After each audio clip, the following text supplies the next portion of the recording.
Hi everyone, ನಾನು ನಿಮ್ಮ ಕನ್ನಡ ಕೋರಿ ಪ್ರೇಮ. ನನ್ನ ಯೂಟ್ಯೂಬ್ ಚಾನಲ್ಗೆ ನಿಮ್ಮೆಲ್ಲರಿಗೂ ಪ್ರೀತಿಯ ಸ್ವಾಗತ. ಆತ್ಮೀಯ ವೀಕ್ಷಕರೇ, ನಾನಿವತ್ತು ದೋಸೆಗಳಲ್ಲಿ ಎಷ್ಟೊಂದು ವೆರೈಟಿ ಇದೆ. ಅಂತಹ ದೋಸೆಗಳಲ್ಲಿ ಸೆಟ್ ದೋಸೆಯನ್ನು ಯಾವ ರೀತಿ ಮಾಡೋದು ಅಂತ ತುಂಬ ಕ್ಲಿಯರಾಗಿ ತೋರಿಸಿದ್ದೀನಿ. ಈ ವಿಧಾನದಿಂದ ಮಾಡಿ ದೋಸೆ ಹೋಟೆಲ್ಗಿಂತಲೂ ಹೆಚ್ಚು ರುಚಿಯಾಗಿರುತ್ತೆ. ಹಾಗಾಗಿ ಈ ಒಂದು ಸೆಟ್ ದೋಸೆ ಮಾಡೋದಕ್ಕೆ ಯಾವ ಪದಾರ್ಥಗಳು ಬೇಕು, ಯಾವ ವಿಧಾನದಲ್ಲಿ ಇದನ್ನು ಮಾಡಬೇಕು ಅಂತ ತೋರಿಸ್ತಾ ಇದ್ದೀನಿ. ಬನ್ನಿ ನೋಡೋಣ. ಈ ಒಂದು ರೆಸಿಪಿ ನಿಮಗೆಲ್ಲರಿಗೂ ಇಷ್ಟ ಆದರೆ ನನ್ನ ಚಾನಲ್ನ ಈಗಲೇ ಸಬ್ಸ್ಕ್ರೈಬ್ ಮಾಡಿ. ಬೇಕಾಗುವ ಪದಾರ್ಥಗಳು ಅಕ್ಕಿ, ಉದ್ದಿನಬೇಳೆ, ಮೆಂತ್ಯ, ಕಡಲೆಬೇಳೆ. ಮುಖ್ಯವಾಗಿ ಈ ದೋಸೆಗೆ ಕಡಲೆಪುರಿಯನ್ನು ಉಪಯೋಗಿಸ್ತೀವಿ. ಅದು ಯಾವ ಪ್ರಮಾಣದಲ್ಲಿ ತೊಗೊಂಡಿದ್ದೀನಪ್ಪ ಅಂತಂದರೆ, ನಾವು ಮೆಷರ್ಮೆಂಟ್ ಕರೆಕ್ಟಾಗಿ ತೊಗೋಬೇಕು. ದೋಸೆ ತುಂಬ ಚೆನ್ನಾಗಿ ಬರಬೇಕು ಅಂದರೆ ನೋಡಿ, ಈ ಗ್ಲಾಸ್ನಲ್ಲಿ ನಾನು 2 ಗ್ಲಾಸ್ನಷ್ಟು ಅಕ್ಕಿ ತೊಗೊಂಡಿದ್ದೀನಿ. ಆ 2 ಗ್ಲಾಸ್ ಅಕ್ಕಿಗೆ 3/4 ಗ್ಲಾಸಷ್ಟು ಉದ್ದಿನಬೇಳೆಯನ್ನು ತೊಗೊಂಡಿದ್ದೀನಿ. ಜೊತೆಗೆ 1 ಟೇಬಲ್ ಸ್ಪೂನಷ್ಟು ಮೆಂತ್ಯವನ್ನು ತೊಗೊಂಡಿದ್ದೀನಿ. 1 ಟೇಬಲ್ ಸ್ಪೂನಷ್ಟು ಕಡಲೆಬೇಳೆಯನ್ನು ತೊಗೊಂಡಿದ್ದೀನಿ. ಜೊತೆಗೆ ಈ ಬೌಲಲ್ಲಿ 1 ಬೌಲಷ್ಟು ಕಡಲೆಪುರಿ ತೊಗೊಂಡಿದ್ದೀನಿ. ಈ ಕಡಲೆಪುರಿನ ನಾವು ಈಗ ನೆನೆಸಿಡೋದು ಬೇಡ. ಅದನ್ನು ರುಬ್ಬೋದಕ್ಕಿಂತ 10 ನಿಮಿಷ ಮುಂಚೆ ನೀರಲ್ಲಿ ನೆನೆಸ್ಕೊಂಡು ರುಬ್ಬೋದಕ್ಕೆ ಹಾಕ್ಕೊಳ್ಳೋಣ. ಈಗ ಈ ಎಲ್ಲ ಪದಾರ್ಥಗಳನ್ನ ನೀರಲ್ಲಿ 2ರಿಂದ 3 ಸಾರಿ ಚೆನ್ನಾಗಿ ತೊಳೆದ್ಬಿಟ್ಟು ನೆನೆಯೋದಕ್ಕೆ ಇಡ್ತೀನಿ. ಸಂಜೆ ಇದನ್ನು ರುಬ್ಬೋಣ. ಆಮೇಲಿಂದ ಯಾವ ರೀತಿಯಾಗಿ ಮಾಡೋದು ಅಂತ ನೋಡೋಣ. ನೋಡಿ, ಇದನ್ನು ಬೆಳಗ್ಗೆ 12 ಗಂಟೆಯಲ್ಲಿ ನೆನೆಸೋದಕ್ಕಿಟ್ಟಿದೆ. ಈಗ ಸಂಜೆ 7 ಗಂಟೆ ಆಗಿದೆ. ಚೆನ್ನಾಗಿ ನೆನ್ಕೊಂಡಿದೆ. ನಾನು ಹೇಳಿದ್ನಲ್ವ, ಕಡಲೆಪುರಿನ ರುಬ್ಬೋವಾಗ 5 ನಿಮಿಷ ಮುಂಚೆ ನೆನೆಸಿಟ್ಕೊಂಡ್ರೆ ಸಾಕು ಅಂತ 5 ನಿಮಿಷ ಮುಂಚೆ ನಾನು ನೆನೆಸಿಟ್ಟಿದ್ದೀನಿ. ಈಗ ಇವೆಲ್ಲವನ್ನು ಒಟ್ಟಿಗೆ ರುಬ್ಬಿಟ್ಕೊಳ್ತೀನಿ. ಈ ದೋಸೆ ಹಿಟ್ಟು ಯಾವ ರೀತಿ ರುಬ್ಬೇಕಪ್ಪ ಅಂದರೆ, ತುಂಬ ನೈಸಾಗಿರಬೇಕು. ಇಡ್ಲಿ ಥರ ರಫ್ ಆಗಿರಬಾರ್ದು. ತುಂಬ ನೈಸಾಗಿ ರುಬ್ಬಿಟ್ಟು ಬ್ಯಾಟರ್ನ ರೆಡಿ ಮಾಡ್ಕೊತಾ ಇದ್ದೀನಿ. ನೋಡಿ, ದೋಸೆ ಬ್ಯಾಟರ್ನ ನೀಟಾಗಿ ರುಬ್ಕೊಂಡಿದ್ದೀನಿ. ನಾನು ರುಬ್ಬಿದ ತಕ್ಷಣ ಉಪ್ಪನ್ನು ಸೇರಿಸ್ಬಿಡ್ತೀನಿ. ಅಗತ್ಯವಿರೋಷ್ಟು ಉಪ್ಪನ್ನು ಸೇರಿಸಿ ಚೆನ್ನಾಗಿ ಮಿಕ್ಸ್ ಮಾಡಿಬಿಟ್ಟು ಇಟ್ಟರೆ ಬೆಳಗ್ಗೆ ಅಷ್ಟರಲ್ಲಿ ನೀಟಾಗಿ ದೋಸೆ ಹಿಟ್ಟು ಉಪ್ಪು ಬಂದಿರುತ್ತೆ, ರೆಡಿಯಾಗಿರುತ್ತೆ. ನೋಡಿ, ಈ ರೀತಿ ಒಳ್ಳೆಯದನ್ನು ಮಿಕ್ಸ್ ಕೊಟ್ಟು ಕಲಸಿಟ್ಬಿಡಿ. ನೋಡಿ, ದೋಸೆ ಅಂದಮೇಲೆ ಅದಕ್ಕೆ ಒಂದು ಸಾಗು ಇರಲೇಬೇಕಲ್ವ. ಆ ಸಾಗುಗೆ ನಾನು ಇಷ್ಟು ಬೇಸಿಕ್ ತರಕಾರಿಗಳನ್ನ ತೊಗೊಂಡಿದ್ದೀನಿ.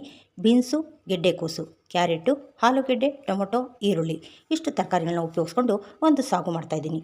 ಮಸಾಲೆಗೋಸ್ಕರ ಹಸಿ ಕಾಯಿ ತುರಿ ಸ್ವಲ್ಪ, ಪುದೀನ, ಕೊತ್ತಂಬರಿ, ಹಸಿಮೆಣಸಿನ್ಕಾಯಿ, ಬೆಳ್ಳುಳ್ಳಿ, ಶುಂಠಿ, ಚಕ್ಕೆ, ಲವಂಗ, ನೆನೆಸಿಟ್ಟಿರುವಂತಹ ಗೋಡಂಬಿ, ಸ್ವಲ್ಪ ಅರಿಶಿನ, ಸ್ವಲ್ಪ ಜೀರಿಗೆ, ಸ್ವಲ್ಪ ಧನಿಯಾ ಪೌಡರು. ಇಷ್ಟು ಪದಾರ್ಥಗಳನ್ನ ಉಪಯೋಗಿಸ್ಕೊಂಡು ಯಾವ ರೀತಿ ಮಾಡೋದು ಅಂತ ಕ್ವಿಕ್ಕಾಗಿ ನೋಡೋಣ ಬನ್ನಿ. ನೋಡಿ, ಮೊದಲಿಗೆ ನಾನು ತೊಗೊಂಡಿರೋಂಥ ಎಲ್ಲ ಮಸಾಲ ಪದಾರ್ಥಗಳನ್ನ ಇದರಲ್ಲಿ ಸೇರಿಸ್ತಾ ಇದ್ದೀನಿ. ಎಲ್ಲವನ್ನು ಸೇರಿಸ್ಕೊಂಡು ಇದ್ರ ಜೊತೆಗೆ 2 ಸ್ಪೂನಷ್ಟು ಉರಿಗಡಲೆಯನ್ನು ಸೇರಿಸಬೇಕಾಗುತ್ತೆ. ನೋಡಿ, ಎಲ್ಲ ಮಸಾಲೆಗಳನ್ನ ಇದಕ್ಕೆ ಹಾಕಿ ತುಂಬ ನೈಸಾಗಿ ಗ್ರೈಂಡ್ ಮಾಡೋಣ. ಧನಿಯಾ ಪುಡಿ, ಅರಿಶಿನ, ಸ್ವಲ್ಪ ಅರ್ಧ ಟೀ ಸ್ಪೂನಷ್ಟು ಜೀರಿಗೆ. ನೋಡಿ, ಜೊತೆಗೆ ಉರಿಗಡಲೆ 2 ಸ್ಪೂನಷ್ಟು ಉರಿಗಡಲೆ ಹಾಕಿದ್ರೆ ಕನ್ಸಿಸ್ಟೆನ್ಸಿ ಚೆನ್ನಾಗಿ ಬರುತ್ತೆ ಅಂತ. ಈಗ ಇಷ್ಟನ್ನು ನೈಸಾಗಿ ನಾನು ರುಬ್ಬೋತೀನಿ. ನೋಡಿ, ಸ್ಟವ್ ಹಚ್ಚಿ ನಾನು ಕುಕ್ಕರ್ ಇಟ್ಕೊಂಡಿದ್ದೀನಿ. ಅದಕ್ಕೆ 4ರಿಂದ 5 ಸ್ಪೂನಷ್ಟು ಎಣ್ಣೆಯನ್ನು ಸೇರಿಸೋಣ. ಎಣ್ಣೆ ಸ್ವಲ್ಪ ಬಿಸಿಯಾಗಲಿ. ನೋಡಿ, ಎಣ್ಣೆ ಬಿಸಿಯಾಗಿದೆ. ಈಗ ಅರ್ಧ ಸ್ಪೂನಷ್ಟು ಸಾಸಿವೆಯನ್ನು ಸೇರಿಸ್ತಾ ಇದ್ದೀನಿ. ಸಾಸಿವೆ ಸಿಡಿತಾ ಇದೆ. ಈಗ ಕರಿಬೇವನ್ನು ಹಾಕೊಳ್ಳೋಣ. ಸ್ವಲ್ಪ 1 ಟೇಬಲ್ ಸ್ಪೂನಷ್ಟು ಕಡಲೆಬೇಳೆಯನ್ನು ಸೇರಿಸ್ತಾ ಇದ್ದೀನಿ. ಇವು ಕಡಲೆಬೇಳೆನ 1 ನಿಮಿಷ ಫ್ರೈ ಮಾಡ್ಕೊಳ್ಳೋಣ.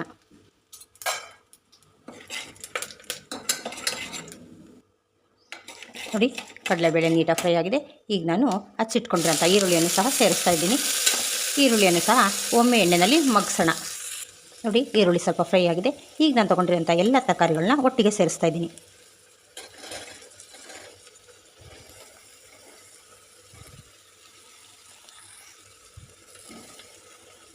ಎಲ್ಲವನ್ನು ಒಟ್ಟಿಗೆ ಸೇರಿಸಿ ಆಮೇಲೆ ನಾವು ರುಬ್ಬಿಟ್ಟಿರೋಂಥ ಮಸಾಲವನ್ನು ಸೇರಿಸೋಣ. ನೋಡಿ, ಎಲ್ಲ ತರಕಾರಿ ಸೇರಿಸಿದ ಮೇಲೆ ಒಳ್ಳೆಯದೊಂದು ಮಿಕ್ಸ್ ಕೊಟ್ಟು ಆಮೇಲೆ ನಾವು ರುಬ್ಬಿಟ್ಕೊಂಡಿರೋಂಥ ಮಸಾಲೆನ ಸೇರಿಸ್ತೀನಿ. ನೋಡಿ, ಈಗ ನೈಸಾಗಿ ರುಬ್ಬಿಟ್ಕೊಂಡಿರೋಂಥ ಮಸಾಲವನ್ನು ನಾನು ಇದಕ್ಕೆ ಸೇರಿಸ್ತಾ ಇದ್ದೀನಿ. ಮಸಾಲ ಸೇರಿಸಿದಾದ್ಮೇಲೆ ಇದಕ್ಕೂ ಒಳ್ಳೆಯದೊಂದು ಮಿಕ್ಸ್ ಕೊಡಿ. ನೋಡಿ, ಮಸಾಲ ಸೇರಿಸಿದ ಮೇಲೆ ಇದಕ್ಕೆ ರುಚಿಗೆ ತಕ್ಕಷ್ಟು ಉಪ್ಪನ್ನು ಸೇರಿಸಿ ಒಳ್ಳೆಯದೊಂದು ಮಿಕ್ಸ್ ಕೊಟ್ಬಿಟ್ಟು ನಿಮ್ಮ ಕನ್ಸಿಸ್ಟೆನ್ಸಿಗೆ ಅನುಗುಣವಾಗಿ, ಅಂದರೆ ಸಾಗುನ ತುಂಬ ನೀರಾಗಿ ಮಾಡಬಾರ್ದು, ಸ್ವಲ್ಪ ಗಟ್ಟಿಯಾಗಿರಬೇಕು ನೋಡಿಕೊಂಡು ಒಂದು ಅರ್ಧ ಗ್ಲಾಸಷ್ಟು ನೀರು ಸೇರಿಸೋಣ. ಏನು ಅಂದರೆ ತರಕಾರಿ ಅಷ್ಟು ಪ್ರಮಾಣದಲ್ಲಿ ನೀರು ಹಾಕಿ ಇದನ್ನು 2 ವಿಸಿಲ್ ತೊಗೊಳ್ಳೋಣ. ನೋಡಿ, ಈ ಒಂದು ಹದದಲ್ಲಿದ್ದರೆ ಬೇಯೋದಕ್ಕೂ ಇಷ್ಟು ನೀರು ಸಾಕಾಗುತ್ತೆ. ಜೊತೆಗೆ ಸಾಗು ಒಳ್ಳೆ ಕನ್ಸಿಸ್ಟೆನ್ಸಿಲಿ ರೆಡಿ ಆಗುತ್ತೆ. ಈಗ ನಾನು ಈ ಕ್ಯಾಪ್ನ ಕ್ಲೋಸ್ ಮಾಡಿ 2 ವಿಸಿಲ್ ತೊಗೋತೀನಿ.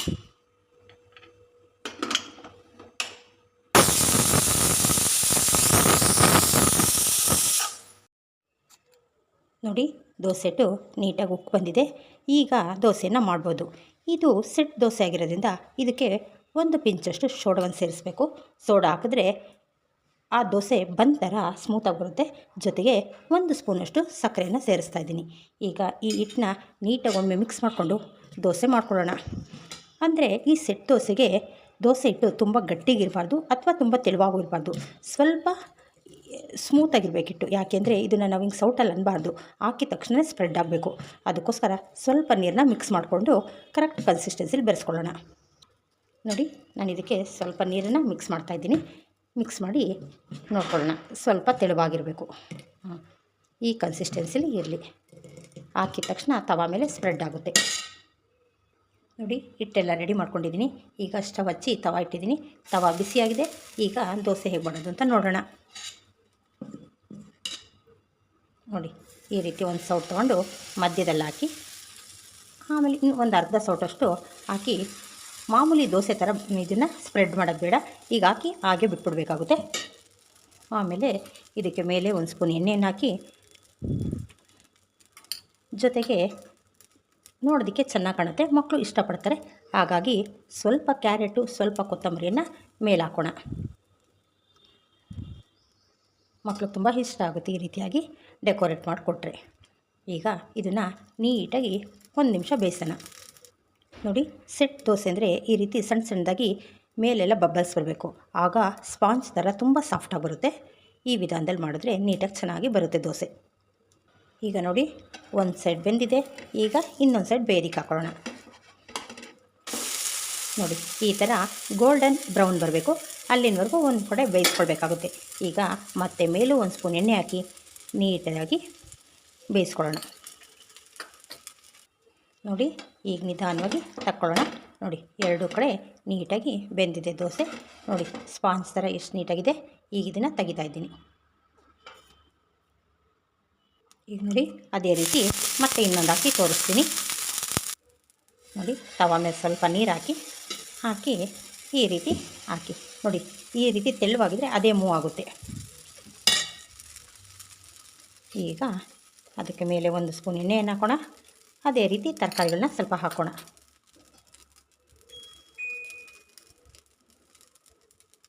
ನೋಡ್ತಾ ಇದ್ದೀರಲ್ಲ ಎಷ್ಟು ನೀಟಾಗಿ ರೆಡಿ ಆಗುತ್ತೆ. ತುಂಬ ಸರಳವಾಗಿ ಮಾಡಿದ್ರೆ ದೋಸೆಗಳಲ್ಲಿ ತುಂಬ ವೆರೈಟಿ ದೋಸೆಗಳಿದೆ. ನಾನು ಈರುಳ್ಳಿ ದೋಸೆ, ಮಸಾಲ ದೋಸೆ ಎಲ್ಲವನ್ನು ಅಪ್ಲೋಡ್ ಮಾಡಿದ್ದೀನಿ. ಇನ್ನೂ ಹಲವಾರು ವಿಧದ ದೋಸೆಗಳನ್ನ ಮಾಡಿ ತೋರಿಸ್ತೀನಿ. ನನ್ನ ಚಾನಲ್ನ ಫಾಲೋ ಮಾಡ್ತಾಯಿರಿ. ನೋಡಿ, ಈಗ ತಳಭಾಗ ಬೆಂದಿದೆ. ಈಗ ಇದನ್ನು ಈ ರೀತಿಯಾಗಿ ಇನ್ನೊಂದು ಕಡೆ ಬೇಯಿಸ್ಕೊಳ್ಳೋಣ.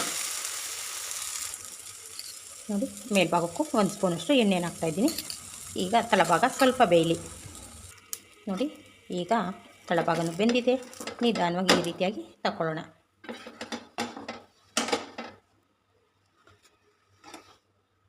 ನೋಡಿ, ಇದೇ ರೀತಿಯಾಗಿ ಎಲ್ಲ ದೋಸೆಗಳನ್ನ ಮಾಡ್ತಾ ಹೋಗೋಣ.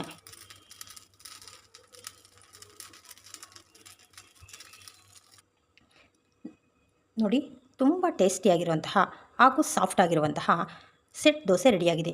ನೋಡಿ, ಮುಟ್ಟಿ ಎಷ್ಟು ಮೃದುವಾಗಿದೆ ಅಂದರೆ ಅಷ್ಟು ಮೃದುವಾಗಿದೆ. ಕಾರಣ ಇದಕ್ಕೆ ನಾನು ಪೂರಿಯೆಲ್ಲ ಹಾಕಿರ್ತೀನಲ್ವ, ಹಾಗಾಗಿ ಈ ವಿಧಾನದಲ್ಲಿ ಮಾಡಿ ತುಂಬ ಚೆನ್ನಾಗಿ ಹೋಟೆಲ್ಗಿಂತಲೂ ಹೆಚ್ಚು ರುಚಿಯಾಗಿರುತ್ತೆ.